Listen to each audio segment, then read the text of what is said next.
হযরতে আবু হুরায়রা রাদিয়াল্লাহু তাআলা আনহু থেকে বর্ণিত, তিনি বলেন, রাসূলুল্লাহ সাল্লাল্লাহু আলাইহি ওয়াসাল্লাম বলেছেন, আমার হাউজের দূরত্ব আয়লা ও আদনের মধ্যবর্তী ব্যবধান হতেও অধিক। তো এই আয়লা ও আদন বলতে কি? আয়লা হলো এমন একটি শহর যা সিরিয়ার উপকূলবর্তী অঞ্চলে অবস্থিত। বর্তমানে ইসরায়েলের সীমান্তে এটি অবস্থিত। সেখানে একটি বন্দর রয়েছে যার বর্তমান নাম আইলাত। এই শহরটি লোহিত সাগরে বাহিরতুল কুলজুম, মানে আরবিতে এটাকে বলা হয় বাহিরতুল কুলজুম এবং ইংরেজিতে এটাকে রেড সি বলা হয়, এর উত্তর তীরে অবস্থিত।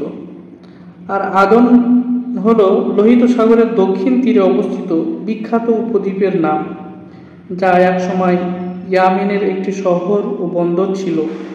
রাসূল করিম সাল্লাল্লাহু আলাইহি সাল্লামের মূল্যবান বক্তব্যের সারাংশ হলো, আয়লা ও আদনের মধ্যবর্তী যতটুকু ব্যবধান রয়েছে ততটুকু ব্যবধানই আমার হাউজের এক তীর হতে অন্য তীর পর্যন্ত রয়েছে। তারপর রাসূল সাল্লাল্লাহু আলাইহি ওয়াসাল্লাম বলেছেন যে হাউজে কাউসারের পানি কেমন ছিল। তার পানি বরফের চেয়ে অধিক সাদা এবং দুধ মিশ্রিত মধু অপেক্ষা অধিক মিষ্ট।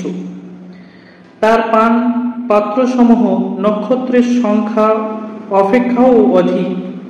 আর আমি আমার হাউজে কাউসারে আগমন করা হতে অন্যান্য উম্মতদেরকে তেমনিভাবে বাধা দেব যেমনিভাবে কোনো ব্যক্তি তার নিজের হাউজ হতে বাধা দিয়ে থাকে। সাহাবীগণ জিজ্ঞাসা করলেন, ইয়া রাসূলুল্লাহ, ইয়া হাবিবাল্লাহ, হুজুর, সেদিন কি বিশেষ চিহ্ন থাকবে যা অন্যান্য উম্মতের কারোর জন্য হবে না? তখন রাসূল পাক সাল্লাল্লাহু আলাইহি ওয়াসাল্লাম বললেন, তোমরা আমার নিকট এমন অবস্থায় আসবে যে তোমাদের মুখমণ্ডল এবং হাত পা ওযুর কারণে উজ্জ্বল থাকবে।